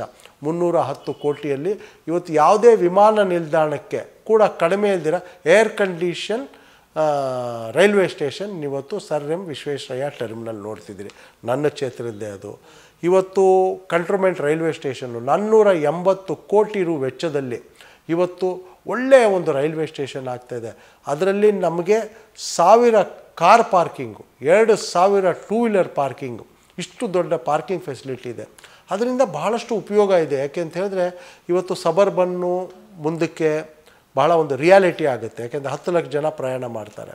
ಅದಾದಮೇಲೆ ಸೌತ್ ವೆಸ್ಟರ್ನ್ ರೈಲ್ವೆ ಇದೆ ಅಲ್ಲಿ, ಜೊತೆಗೆ ಮೆಟ್ರೋ ಕೂಡ ಕನೆಕ್ಟಿವಿಟಿ ಅಲ್ಲೇ ಆಗುತ್ತೆ. ಒಂದು ಇಂಟಿಗ್ರೇಷನ್ ಥರ ಮಾಡಿ ಬೆಳಿಗ್ಗೆ ಬಂದು ಬೇಕಾದರೆ ಅವನು ಪಾರ್ಕ್ ಮಾಡಿ ರೈಲ್ವೆ ಸ್ಟೇಷನಲ್ಲಿ ಮೆಟ್ರೋ ಯೂಸ್ ಮಾಡಿ ವಾಪಸ್ ಬರಬಹುದು. ಯಾರು ಮನುಷ್ಯ ಒಂದು ಕಾರನ್ನು ಪಾರ್ಕ್ ಮಾಡಿ ಒಂದು ಸಬರ್ಬನ್ ಟ್ರೈನ್ ಯೂಸ್ ಮಾಡಿ ವಾಪಸ್ ಬಂದು ಅವ್ರು ಟೂ ವೀಲರ್ ತಗೊಂಡು. ಸೊ ಭಾಳ ಒಂದು ವ್ಯವಸ್ಥಿತವಾಗಿ ನಾವು ಇವಾಗ ಆ ಒಂದು ರೈಲ್ವೆ ಸ್ಟೇಷನ್ ಮಾಡಿದ್ದೀವಿ. ವೈಟ್ಫೀಲ್ಡ್ ರೈಲ್ವೆ ಸ್ಟೇಷನ್ ಕೂಡ ಇಂಪ್ರೂವ್ಮೆಂಟ್ ಮಾಡ್ತಾರೆ. ಈ ಥರ ಭಾಳಷ್ಟು ಕೆಲಸಗಳು ಮಾಡಿದ್ದೀವಿ. ಮುಂಬರುವ ದಿನಗಳಲ್ಲಿ ನನ್ನ ಒಂದು ಪ್ರಯಾರಿಟಿ ಏನಕ್ಕೆ ಕೊಡ್ತೀನಿ ಅಂದರೆ ಇವಾಗ ನೀರು ಶಾರ್ಟೇಜ್ ಇದೆ ಆಲ್ರೆಡಿ. ಒಂಥರ ನ್ಯಾಷನಲ್ ನ್ಯೂಸ್ ಆಗಿರೋದು ಈ ಸಲ ಬೆಂಗಳೂರು. ರೀಸೈಕಲ್ಡ್ ವಾಟರ್ ಬಗ್ಗೆ ನಾನು ಹೆಚ್ಚಿನ ಒಂದು ಒತ್ತನ್ನು ಕೊಡ್ತೀನಿ. ರೀಸೈಕಲ್ಡ್ ವಾಟರ್ ಯಾಕೆಂತಂದರೆ ನಮಗೆ ಕಾವೇರಿ ಎಷ್ಟು ಸ್ಟೇಜಿಂದ ನೀರು ಬರ್ತಾಯಿದೆ ಅದಕ್ಕಿಂತ ಜಾಸ್ತಿ ನಾವು ಹೊರಗಡೆ ಹೋಗ್ತಾಯಿದೆ ನೀರು. ಯಾಕೆಂದರೆ ಗ್ರೌಂಡ್ ವಾಟರು, ಬೋರ್ವೆಲ್ ನೀರು ಎಲ್ಲ ಹೋಗ್ತಾಯಿದೆ. ಈಗ ನಾವು ಅದಕ್ಕೆ ರೀಸೈಕಲ್ಡ್ ವಾಟರ್ಸು ಫ್ಯಾಕ್ಟ್ರಿಗೆ ಇಸ್ಬೋದು, ಹೊಸ ಕನ್ಸ್ಟ್ರಕ್ಷನ್ಗೆ ಇರಬಹುದು, ಮನೆಗಳಿಗೆ ಗಾರ್ಡನ್ಗೆ ಯೂಸ್ ಮಾಡಲಿಕ್ಕೆ ಅವೆಲ್ಲವೂ ಕೂಡ ರೀಸೈಕಲ್ ಯೂಸ್ ಮಾಡಲಿಕ್ಕೆ ಅದಕ್ಕೆ ಒತ್ತನ್ನು ಕೊಡ್ತೀನಿ ನಾನು. ಜೊತೆಗೆ ಬೆಂಗಳೂರು ಲೇಕ್ ಸಿಟಿ, ಕೆರೆಗಳ ಅಭಿವೃದ್ಧಿಗೆ, ಕೆರೆಗಳ ರೀಜನ್ಯುವೇಷನ್ಗೆ ಈ ಬಾರಿ ನಾವು ಹೆಚ್ಚಿನ ಒಂದು ಹಣವನ್ನು ತರಲಿಕ್ಕೆ ಕೂಡ ನಾನು ಪ್ರಯತ್ನ ಮಾಡಿ ಬರ್ತೀನಿ ಅಂತ ಹೇಳಿ. ತುಂಬಾ ಅವಶ್ಯಕತೆ ಇದೆ. ನಾನು ಹೇಳ್ತದೆ ಗಾರ್ಡನ್ ಸಿಟಿ ಉಳಿಸ್ಕೋಬೇಕು ನಾವು ಅನ್ನೋದು. ಲೇಕ್ ಸಿಟಿ ಕೂಡ ಹೌದು. ಸಾಕಷ್ಟು ಹೆಸರುಗಳಿತ್ತು, ಇನ್ನೂ ಕೂಡ ಇದೆ. ಈಗಲೂ ಏನಂತಾರೆ ಕಾಲ ಮಿಂಚಿಲ್ಲ. ಸ್ವಲ್ಪ ಎಲ್ಲರೂ ಕಾನ್ಸಂಟ್ರೇಟ್ ಮಾಡಿದ್ರೆ ಉಳಿಸ್ಕೊಳ್ಬಹುದೇನೋ ಅಂತ. ಡೆವಲಪ್ಮೆಂಟ್ ಜೊತೆಗೆ ಈ ಸಿಟಿಯ ಆರೋಗ್ಯನೂ ನಾವು ಕಾಪಾಡ್ಕೊಂಡು ಹೋಗ್ಬೇಕು ಅನ್ನೋ ಒಂದು ವಿಚಾರ. ಕಾಂಗ್ರೆಸ್ ಪಕ್ಷದ ವಿಚಾರಕ್ಕೆ ಬಂದ್ರೆ ಅಂದ್ರೆ ಒಂದು ಬಿಗ್ ಕಾಂಪಿಟೇಷನ್ ಅಂತ ತಗೊಂಡಾಗ ಈ ಬಾರಿ ಮೋದಿ ಹವಾ ವರ್ಕ್ ಆಗೋದಿಲ್ಲ ಅನ್ನುವಂಥ ವಿಚಾರ, ಈ ಥರದ್ದೆಲ್ಲ ಅವ್ರ ಸ್ಟ್ರಾಟಜೀಸ್ ಅವ್ರು ಫಾಲೋ ಮಾಡ್ತಾ ಇದ್ದಾರೆ. ಒಬ್ಬ ನಾಯಕ ಸೆಂಟ್ರಲಲ್ಲಿ ಏನಿರ್ತಾರೆ ಪ್ರಧಾನಮಂತ್ರಿಗಳು, ಅವರು ಮಾಡುವಂಥ ಕೆಲಸಗಳು ಕನ್ಸಿಡರ್ ಮಾಡಿ ನಿಮ್ಮ ಕ್ಷೇತ್ರ ಅಂತ ಬಂದಾಗ ನೀವು ಮಾಡುವಂಥ ಕೆಲಸಗಳು ಎರಡು ಹೆಂಗೆ ವರ್ಕ್ ಆಗುತ್ತೆ? ಅದು ಜಾಸ್ತಿ ವರ್ಕ್ ಆಗುತ್ತಾ, ಇದು ಜಾಸ್ತಿ ವರ್ಕ್ ಆಗುತ್ತಾ ಎಲೆಕ್ಷನ್ ಟೈಮಲ್ಲಿ? ನೋಡಿ, ಎಲೆಕ್ಷನ್ನು ಅಂತ ಹೇಳಿದ್ರೆ ನೋಡಿ, ಕಾರ್ಪೊರೇಷನ್ ಎಲೆಕ್ಷನ್ನೇ ಒಂದು ಟೈಪ್ ನಡೀತದೆ. ಕಾರ್ಪೊರೇಷನ್ ಎಲೆಕ್ಷನ್ ನಡೆಯೋದೇ ಒಂದು ಟೈಪು. ಜನರ ವೋಟಿಂಗ್ ಪ್ಯಾಟ್ರನ್ನೇ ಬೇರೆ ಇರ್ತದೆ. MLAಗೆ ಸ್ಟೇಟ್ ಇಶ್ಯೂ ತೊಗೊಳ್ತಾರೆ. ಪಾರ್ಲಿಮೆಂಟ್ ಇಶ್ಯೂ ಬಂದಾಗ ದೇಶದ ನ್ಯಾಷನಲ್ ಇಶ್ಯೂ ತೊಗೊಳ್ತಾರೆ ಜನ.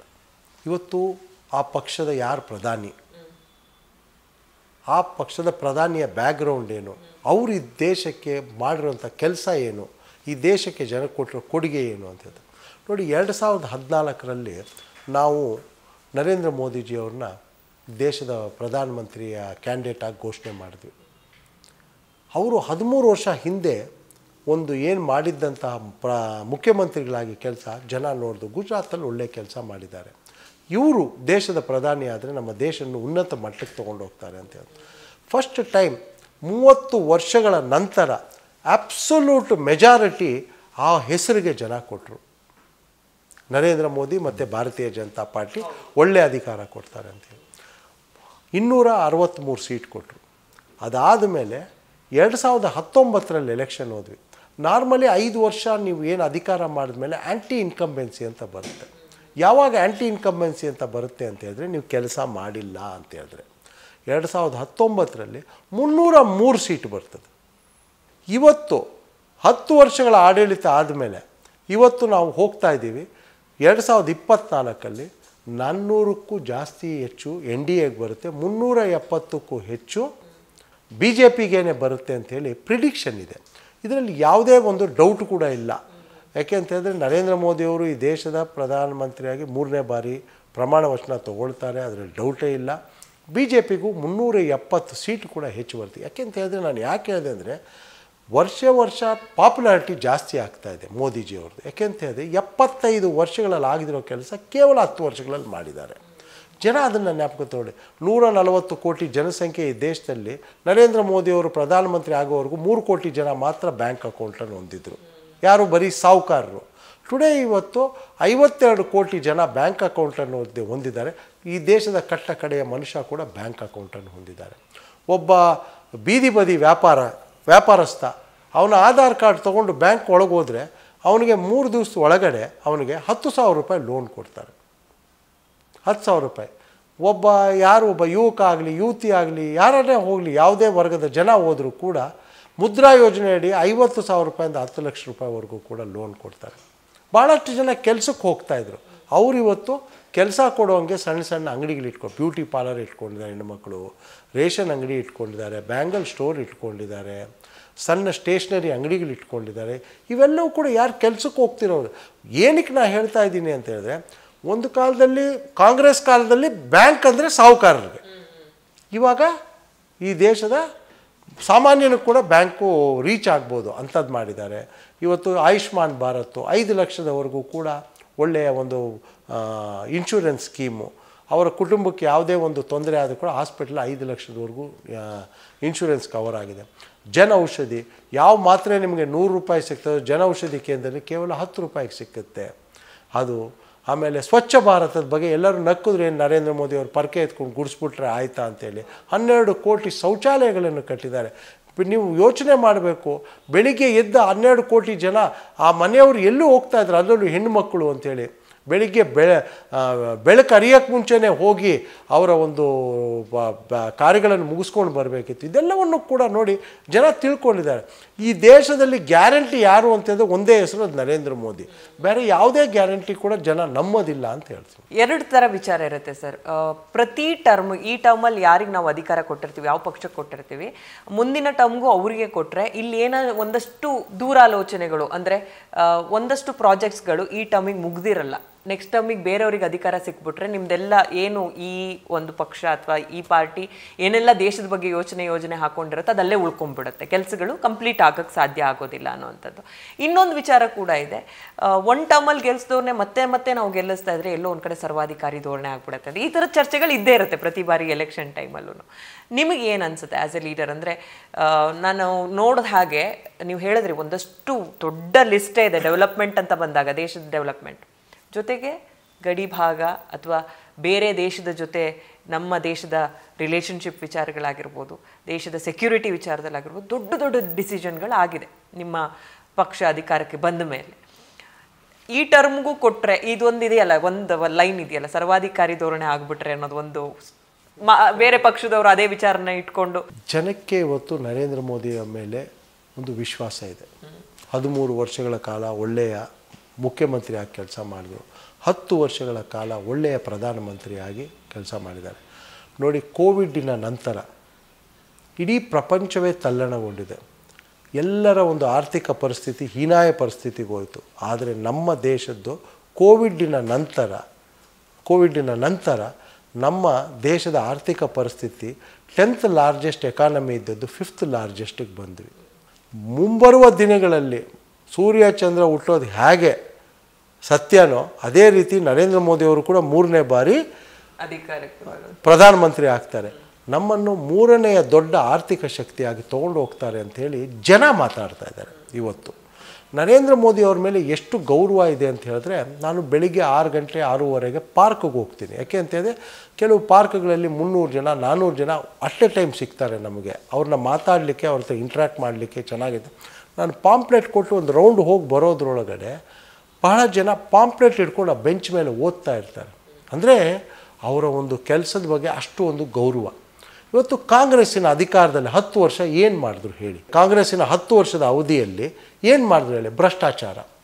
ಮನಮೋಹನ್ ಸಿಂಗ್ ಅವರ UPA ಕಾಲದಲ್ಲಿ 10 ವರ್ಷ ಆಕಾಶದಿಂದ ಪಾತಾಳದೊಳಗೂ ಭ್ರಷ್ಟಾಚಾರ. ಅದು 2G ಹಗರಣ ಇರ್ಬೋದು, ಕೋಲ್ ಹಗರಣ ಇರ್ಬೋದು, ಆದರ್ಶ ಇರಬಹುದು, ಅಥವಾ ಕಾಮನ್ವೆಲ್ತ್ ಗೇಮ್ ಇರ್ಬೋದು. 12 ಲಕ್ಷ ಕೋಟಿಯ ಒಂದು ಹಗರಣವನ್ನು ಕಾಂಗ್ರೆಸ್ ಸರ್ಕಾರ ಮಾಡಿದ್ರು. ಇವತ್ತು ಕಾಂಗ್ರೆಸ್ಸಿನ ಕ್ಯಾಂಡಿಡೇಟ್ ಆ ಹಗರಣದ ಪುಸ್ತಕ ತೊಗೊಂಡೋಗ್ಬೇಕು. ನಾನು 75 ವರ್ಷದಲ್ಲಿ ಆಗದಿರುವಂಥ ನರೇಂದ್ರ ಮೋದಿಯ ಸರ್ಕಾರದಲ್ಲಿ ಆಗಿರೋ 10 ವರ್ಷದ ಸಾಧನೆ ಮತ್ತು ನಾನು ಸಂಸದನಾಗಿ ನಮ್ಮ ಸಂಸದರು, ಬೆಂಗಳೂರಿನ ಸಂಸದರು 1,30,30,000 ಕೋಟಿಯ ಹಣವನ್ನು ತಂದು ಅದಕ್ಕೆ ಯಾವುದು ಉಪಯೋಗಿಸಿದೀವಿ ಅಂತ ಜನರ ಮುಂದೆ ಹೋಗ್ತಾರೆ. ಜನ ನ್ಯಾಚುರಲಿ ನಮ್ಮನ್ನೇ ಸೆಲೆಕ್ಟ್ ಮಾಡ್ತಾರೆ. ಜನರಿಗೆ ಗೊತ್ತಿದೆ, ಒಂದು ವಿಶ್ವಾಸ ಇದೆ. ಇವತ್ತು ಕಾಂಗ್ರೆಸ್ಸಿನ ಮೇಲೆ ಜನರಿಗೆ ಒಂದು ವಿಶ್ವಾಸ ಇಲ್ಲ, ಕಳ್ಕೊಂಡಿದ್ದಾರೆ. ಕಳೆದ 10 ತಿಂಗಳ ಹಿಂದೆ ಅವರು ಒಂದು ಸುಳ್ಳು ಭರವಸೆಯನ್ನು ಕೊಟ್ಟು ಅಧಿಕಾರಕ್ಕೆ ಬಂದಿದ್ದಾರೆ. ಅದು ಕಂಟಿನ್ಯೂ ಆಗೋದಿಲ್ಲ. ಯಾಕೆಂತ ಹೇಳಿದ್ರೆ 200 ಯೂನಿಟ್ ಫ್ರೀ ಅಂತ ಹೇಳಿದ್ರು. ಆಮೇಲೆ ಹೇಳಿದ್ರು 200 ಯೂನಿಟ್ ಒಳಗಡೆ ಮಾತ್ರ ನೀವು ಉಪಯೋಗಿಸ್ಬೇಕು ಅಂದರು. ಪಕ್ಕದ ಮನೆಯವ್ರಿಗೆ, ಬೇರೆ ಎಲ್ಲರಿಗೂ ಕೂಡ, ಕಾಮನ್ ಮ್ಯಾನ್ಗೆ ಎಲ್ಲರಿಗೂ ಕೂಡ 50% ಟ್ಯಾರಿಫ್ ಜಾಸ್ತಿ ಮಾಡಿದ್ರು. ಜನ ಇದನ್ನೆಲ್ಲಿ ನಂಬ್ತಾರೆ? 2,000 ರೂಪಾಯಿ ಎಲ್ಲ ಮಹಿಳೆಯರಿಗೂ ಅಂದರು, ಮನೇಲಿ ಯಾರಿಗೋ ಒಬ್ಬರಿಗೆ ಅಂದರು. ಅದು ಕೂಡ ಸರಿಯಾಗಿ ರೀಚ್ ಆಗಲಿಲ್ಲ. ಬರೀ ಕೇವಲ ಒಂದು 10-15% ಜನಕ್ಕೆ ಕೊಟ್ಟಿದ್ದಾರೆ. ಅದು ಕೂಡ ಅದಾದಮೇಲೆ ಕಳೆದ 3 ತಿಂಗಳಿಂದ ಕೊಟ್ಟಿಲ್ಲ. ಅದನ್ನು ಅಟ್ ಎ ಟೈಮ್ ಎಲೆಕ್ಷನ್ ಬಂತು ಅಂತ 6,000 ರೂಪಾಯಿ ಹಾಕಿದ್ದಾರೆ. ಜನರಿಗೆ ಒಂದು ಇದಿದೆ, ಇದು ಎಲೆಕ್ಷನ್ ಆದಮೇಲೆ ಈ ದುಡ್ಡು ಬರೋಲ್ಲ ನಮಗೆ, ಇದು ಲಾಸ್ಟ್ ಇದು 6,000 ಅಂತ. ಜನರು ಖಂಡಿತವಾಗ್ಲೂ ಕೂಡ ತಕ್ಕ ಪಾಠವನ್ನು ಈ ಎಲೆಕ್ಷನಲ್ಲಿ ಕಾಂಗ್ರೆಸ್ ಅವರು ಕಲಿಸ್ತಾರೆ. ಓಕೆ, ಕಾಂಗ್ರೆಸ್ ಗ್ಯಾರಂಟಿ ಯೋಜನೆಗಳ ಬಗ್ಗೆ ನೀವು ಮೆನ್ಷನ್ ಮಾಡಿದ್ದಕ್ಕೆ ಇದೊಂದು ಪ್ರಶ್ನೆ ಸರ್. ಇವತ್ತು ಈ ರಾಜ್ಯದಲ್ಲೂ BJP ಅಧಿಕಾರದಲ್ಲಿ ಇದ್ದಿದ್ರೆ ಈ ಚುನಾವಣೆಗೆ ಎಷ್ಟು ಹೆಲ್ಪ್ಫುಲ್ ಆಗ್ತಿತ್ತು ಅಂತ ನಿಮ್ಗೆ ಅನ್ಸುತ್ತೆ? ನೋಡಿ, ನಾನು 2009 ಗೆದ್ದಿದ್ದೀನಿ, 14 ಗೆದ್ದಿದ್ದೀನಿ, 19 ಗೆದ್ದಿದ್ದೀನಿ, ಈಗ 24 ಗೆಲ್ಲುತ್ತೀನಿ ಅನ್ನೋ ಒಂದು ವಿಶ್ವಾಸ ನನಗಿದೆ. ಇದು ಹೇಳಿದ್ನಲ್ಲ, ಇದು ಬಂದು ಜನ ಓಟ್ ಹಾಕುವಂಥದ್ದು ದೇಶಕ್ಕೋಸ್ಕರ, ದೇಶದ ಅಭಿವೃದ್ಧಿಗೋಸ್ಕರ, ನ್ಯಾಷನಲ್ ಇಶ್ಯೂ ಮೇಲೆ ಓಟ್ ಹಾಕುವಂಥದ್ದು. ಇಲ್ಲಿ ಯಾವ ಸರ್ಕಾರ ಅನ್ನೋದು ನೋಡೋದಿಲ್ಲ ಜನ, ನೋಡೋದಿಲ್ಲ. ಇವತ್ತು ದೇಶಕ್ಕೆ ನರೇಂದ್ರ ಮೋದಿ ಅಗತ್ಯ ಅಂತ ಜನಕ್ಕೆ ಅನಿಸಿದೆ. ಖಂಡಿತವಾಗ್ಲೂ ಕೂಡ BJP ಅಭ್ಯರ್ಥಿಗಳಿಗೆ 28ಕ್ಕೂ 28 JDS BJPಯ ಅಭ್ಯರ್ಥಿಗಳು ಗೆಲ್ತಾರೆ ಅನ್ನೋ ಕಾನ್ಫಿಡೆನ್ಸ್ ಇದೆ. ಓಕೆ, ಮತ್ತೆ coming back to central Bengaluru ವಿಚಾರಕ್ಕೆ ಬರೋದಾದರೆ, ಎಲ್ಲ ವಿಚಾರಗಳನ್ನ ನಾವು ಕವರ್ ಮಾಡಿದ್ದೀವಿ. ನಾನು ಹೆಣ್ಮಗಳಾಗಿರೋದ್ರಿಂದ ಒಂದಷ್ಟು ಹೆಣ್ಮಕ್ಳ ಬಗ್ಗೆ ಮಾತಾಡೋದಾದರೆ, ಇಲ್ಲಿ ಒಂದಷ್ಟು ಸೆಂಟ್ರಲ್ ಗೌರ್ಮೆಂಟ್ ಯೋಜನೆಗಳು ಸಾಕಷ್ಟು ಅಸ್ತಿತ್ವದಲ್ಲಿದೆ. ಅದರ ಆಕಾಂಕ್ಷಿಗಳಿದ್ದಾರೆ, ಅದನ್ನು ಯುಟಿಲೈಸ್ ಮಾಡ್ಕೊಳ್ತಾ ಇರೋರಿದ್ದಾರೆ. ಸುಕನ್ಯಾ ಯೋಜನೆ ಆಗಿರ್ಬೋದು ಫಾರ್ ಎಕ್ಸಾಂಪಲ್. ಈ ನಿಮ್ಮ ಕ್ಷೇತ್ರದಲ್ಲಿ ಎಷ್ಟರ ಮಟ್ಟಿಗೆ ಅದು ಯುಟಿಲೈಸ್ ಆಗ್ತಾ ಇದೆ ಅಂತ ನಿಮ್ಗೆ ಅನಿಸುತ್ತೆ? ನೋಡಿ, ನರೇಂದ್ರ ಮೋದಿಯವರು ಎಲ್ರಿಗೂ ಹೇಳ್ತಾರೆ ಸಬ್ಕಾ ಸಾಥ್ ಸಬ್ಕಾ ವಿಕಾಸ್ ಅಂತ, ಎಲ್ಲರ ಜೊತೆ ಎಲ್ಲರೂ ಬೆಳಿಬೇಕು ಅನ್ನೋದು. ಇವತ್ತು ನೋಡಿ ಬಹಳಷ್ಟು ಒಳ್ಳೆಯ, ಇವಾಗ PM ಸ್ವನಿಧಿ, ಬೀದಿ ಬದಿ ವ್ಯಾಪಾರ, ಹೆಣ್ಮಕ್ಳು ಇರ್ತಾರೆ, ಗಂಡಸರು ಇರ್ತಾರೆ, ಎಲ್ರಿಗೂ ಒಂದೇ ಥರ 10,000 ರೂಪಾಯಿ ಲೋನ್ ಕೊಡ್ತಾರೆ. ಅದು ವಾಪಸ್ ಕೊಟ್ಟರೆ 20,000 ಕೊಡ, 20,000 ವಾಪಸ್ ಕೊಟ್ಟು 50,000 ರೂಪಾಯಿ ಲೋನ್ ಕೊಡ್ತಾರೆ. ಇದು ಹೆಣ್ಮಕ್ಳು ಗಂಡು ಮಕ್ಕಳು. ಮುದ್ರಾ ಯೋಜನೆ 50,000 ರೂಪಾಯಿಂದ 10 ಲಕ್ಷದವರೆಗೂ, ಅದರಲ್ಲಿ ಹೆಣ್ಮಕ್ಳು ಕೂಡ ಬಹುತೇಕ ತೊಗೊಂಡಿದ್ದಾರೆ. ಯಾವುದೇ ಸ್ಕೀಮ್ ಆಯುಷ್ಮಾನ್ ಭಾರತ್ ಹೆಣ್ಮಕ್ಳು ತೊಗೊಂಡಿದ್ದಾರೆ. ಶೌಚ ಯಾವುದು ಸ್ವಚ್ಛ ಭಾರತದಡಿ ಶೌಚಾಲಯ ಅದಾಗಿರೋದು ಮ್ಯಾಕ್ಸಿಮಮ್ ಬೆನಿಫಿಟ್ ಹೆಣ್ಮಕ್ಕಳಿಗೆ.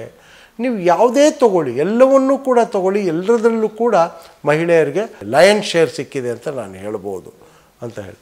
ಇದಾದಮೇಲೆ 33% ರಿಸರ್ವೇಷನ್ ಕೂಡ ಮಹಿಳೆಯರಿಗೆ ಈ ಸತಿ ಮಾಡಿದ್ದಾರೆ ನರೇಂದ್ರ ಮೋದಿಯವರು. ಈ ಮುಂಬರುವ ಎಲೆಕ್ಷನಲ್ಲಿ ಅದು ಇಂಪ್ಲಿಮೆಂಟ್ ಕೂಡ ಆಗುತ್ತೆ.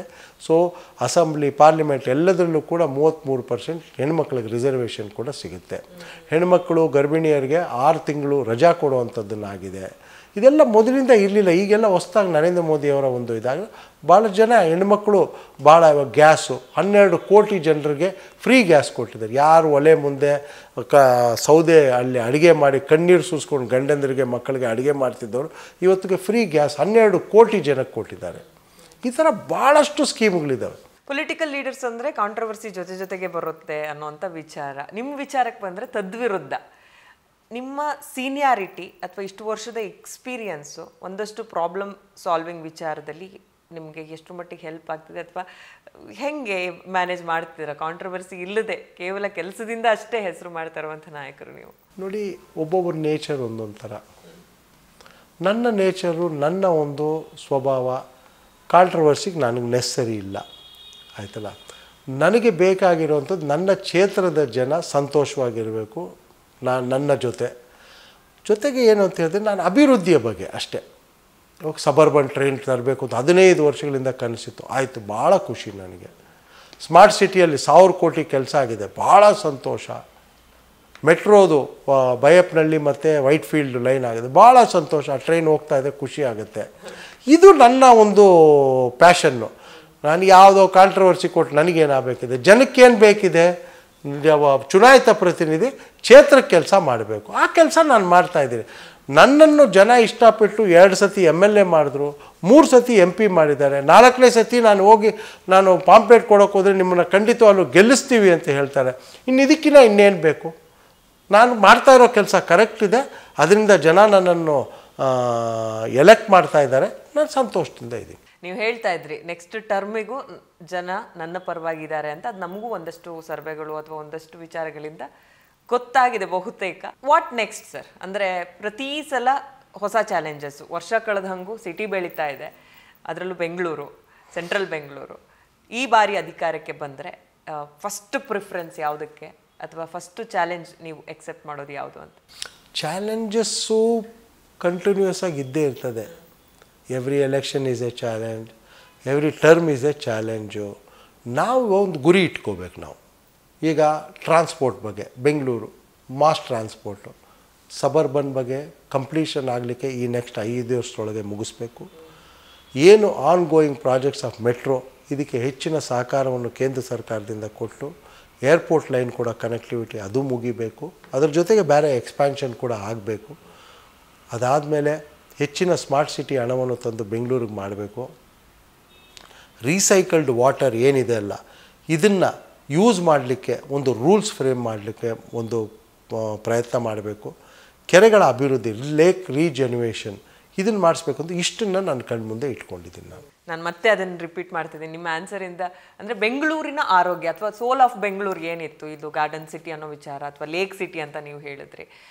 ಈಗ ಬಿಸಿಲು ಜಾಸ್ತಿ ಆಗಿರೋದು, ಕುಡಿಯೋ ನೀರಿನ ಒಂದಷ್ಟು ಸಮಸ್ಯೆಗಳಾಗಿರ್ಬೋದು, ಡೆವಲಪ್ಮೆಂಟ್ ಜೊತೆಗೆ ರಾಜಕೀಯ ನಾಯಕರು ಒಂದು ಅಧಿಕಾರದ ಚುಕ್ಕಾಣಿ ಹಿಡಿದಿರೋರು ಈ ಕಡೆ ಕಾನ್ಸಂಟ್ರೇಟ್ ಮಾಡಿದ್ರೆ ಒಂದು ಬ್ಯಾಲೆನ್ಸ್ ಮೇಂಟೈನ್ ಮಾಡ್ಕೊಂಡು ಹೋಗಬಹುದು. ಕೊನೆಯದಾಗಿ ನಿಮ್ಮ ಮತದಾರರಿಗೆ ನಮ್ಮ ಕ್ಯಾಮ್ರಾ ಮೂಲಕ ಏನಾದರೂ ಹೇಳೋದಿದ್ರೆ? ದಯವಿಟ್ಟು ತಾವೆಲ್ಲರೂ ಕೂಡ ಭಾರತೀಯ ಜನತಾ ಪಾರ್ಟಿಗೆ ಮತ ಹಾಕಿ. ಯಾಕೆ ಅಂತ ಹೇಳಿದ್ರೆ ಕಳೆದ 10 ವರ್ಷಗಳಲ್ಲಿ ನರೇಂದ್ರ ಮೋದಿಯವರ ಸರ್ಕಾರ 75 ವರ್ಷಗಳಲ್ಲಿ ಆಗದಿರುವಂಥ ಅಭಿವೃದ್ಧಿ ಮಾಡಿದ್ದಾರೆ. ಬೆಂಗಳೂರು ಮಹಾನಗರಕ್ಕೇನೆ 1,30,000 ಕೋಟಿ ಅನುದಾನವನ್ನು ಕೂಡ ಕೊಟ್ಟಿದ್ದಾರೆ. ಅದು ಸಬರ್ಬನ್ ಇರಬಹುದು, ಮೆಟ್ರೋ ಇರಬಹುದು, ಸ್ಮಾರ್ಟ್ ಸಿಟಿ, ಈ ಥರ ನಾನಾ ಕಾರ್ಯಕ್ರಮಗಳಿಗೆ 1,30,000 ಕೋಟಿಯನ್ನು ಕೊಟ್ಟಿದ್ದಾರೆ. ಮುಂಬರುವ ದಿನಗಳಲ್ಲಿ ಇನ್ನೂ ಹೆಚ್ಚಿನ ಒಂದು ಅನುದಾನವನ್ನು ಕೂಡ ನಾವು ತರ್ತಿದ್ದೇವೆ. ಯಾಕೆ ಅಂತ ಹೇಳಿದ್ರೆ ಭ್ರಷ್ಟಾಚಾರ ರಹಿತ ಒಂದು ಸರ್ಕಾರವನ್ನು ಕೂಡ ನರೇಂದ್ರ ಮೋದಿ ಅವರು ಸರ್ಕಾರ ಕೊಟ್ಟಿದೆ. ತಾವೆಲ್ಲರೂ ಕೂಡ ಕಮಲದ ಗುರುತಿಗೆ ಮತ ಹಾಕಿ ಮತ್ತೆ ನನ್ನನ್ನು ಜಯಶೀಲನ ಮಾಡಿ ನರೇಂದ್ರ ಮೋದಿಜಿಯವರ ಒಂದು ಕೈ ಬಲಪಡಿಸಬೇಕು ಅಂತೇಳಿ ನಿಮ್ಮಲ್ಲಿ ವಿನಯಪೂರ್ವಕವಾಗಿ ವಿನಂತಿ ಮಾಡ್ಕೊಳ್ತೀನಿ. ಧನ್ಯವಾದಗಳು. ಧನ್ಯವಾದ. ಸಾಕಷ್ಟು ವಿಚಾರಗಳು ಮಾತಾಡಿದ್ವಿ. ಯಾಕಂದ್ರೆ ಎಲೆಕ್ಷನ್ ಟೈಮಲ್ಲಿ ಒಂದಷ್ಟು ವಿಚಾರಗಳು ಜನರಿಗೆ ತಲುಪಿಸೋದಕ್ಕೆ ನಾವು ಒಂದು ಮಾಧ್ಯಮ ಇದ್ದ ಹಾಗೆ ಜನಪರವಾಗಿರುವಂಥ ನಾಯಕರು ಮತ್ತೆ ಮತ್ತೆ ಆಯ್ಕೆ ಆಗಬೇಕು ಅನ್ನೋದು ನಮ್ಮ ಆಶಯ ಕೂಡ ಹೌದು. Best wishes. Thank you madam. ಧನ್ಯವಾದಗಳು. Thank you. ಧನ್ಯವಾದ.